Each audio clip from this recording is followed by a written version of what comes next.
कांग्रेस विधायक दल के नेता शकील अहमद खान ने सीट शेयरिंग पर बड़ा बयान दिया है। उन्होंने कहा कि मकर संक्रांति के बाद सीटों का बंटवारा हो जाएगा।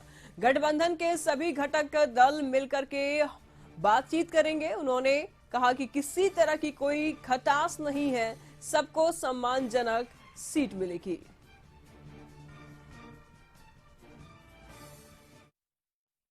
हम जितने भी इंडिया गठबंधन के साथी हैं, तमाम का लक्ष्य निर्धारित है कि इस देश से अधिनायकवाद जाए, इस देश में धर्मनिरपेक्षता, सामाजिक एकता, सामाजिक न्याय स्थापित हो, संविधान ठीक से स्थापित हो। मकर संक्रांति में हम सब लोग चूड़ा दही खाएं, हम लोग सब बैठे, कसार उसार खाया जाए, लाई तिलकुट खाने के बाद चीज़ें स्वतः सब कुछ आपको ठीक ठाक नजर आएगी। आरजेडी नेता भाई वीरेंद्र ने कहा कि सीटों का बंटवारा हो गया है, जल्द ही इसकी औपचारिक घोषणा कर दी जाएगी। सभी दलों को उनकी हैसियत के अनुसार सीटें दी गई है।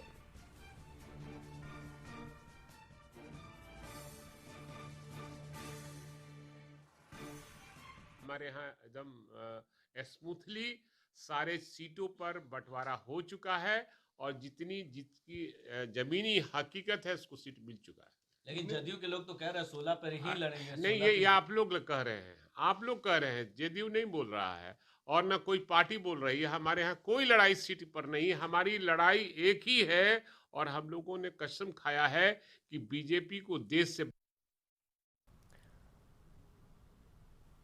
इस पर तमाम जानकारी के लिए अवनीश इस वक्त हमारे साथ बने हुए हैं। अवनीश, अब सीट बंटवारे को लेकर के बातचीत हो रही है कि मकर संक्रांति के बाद सीट बंटवारा हो जाएगा।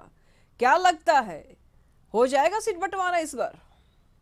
नहीं, बिल्कुल। देखिए, भाई आरजेडी के नेता हैं भाई वीरेंद्र, उन्होंने दावा किया है कि मकर संक्रांति तक जो है वो सीट का बंटवारा हो जाएगा। सीट लगभग बट चुका है।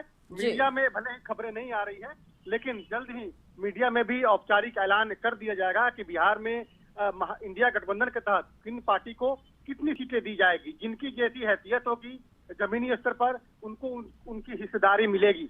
देखिए, आरजेडी के नेता हैं, उसके बाद कांग्रेस के भी विधायक दल के नेता हैं शकील अहमद खान। उन्होंने भी कहा है कि मकर संक्रांति तक जो है सीटों का फॉर्मूला जो है वो सबके सामने आ जाएगा। तो देखिए, दावेदारी तमाम पार्टियों की जरूर है, लेकिन अब सिर्फ नेतृत्व को फैसला लेना है कि कब तक सीट बंटवारे का औपचारिक ऐलान होगा। लेकिन जो जानकारी मिल रही है कि तमाम जो बड़े नेता हैं उन्होंने आपस में बात भी की है। पिछले दिनों डी राजा भी आए थे, मुख्यमंत्री नीतीश कुमार से उनकी मुलाकात हुई थी, उसके बाद लालू जी से मुलाकात हुई थी। कांग्रेस के भी जो बड़े नेता हैं वो दिल्ली में जो है बिहार के आरजेडी के नेता से उन्होंने मुलाकात की थी। तो अब लग रहा है कि जो फॉर्मूला है वो फॉर्मूला लगभग सुलझ गया है, सबके सामने आ जाएगा, फॉर्मूला तय हो गया है और जल्द ही ये मीडिया के सामने भी आ जाएंगे कि किन पार्टी को कितनी सीटें मिलेगी, कितनी हिस्सेदारी मिलेगी। लेकिन जो दावेदारी है उसमें जेडीयू ने पहले ही अपने पत्ते खोल चुके हैं।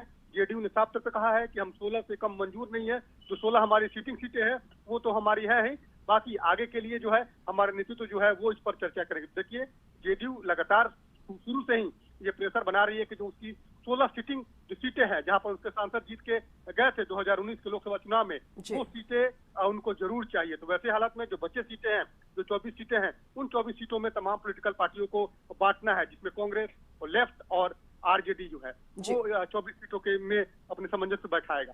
जी, बहुत बहुत शुक्रिया अवनीश आपका इन तमाम जानकारियों के लिए।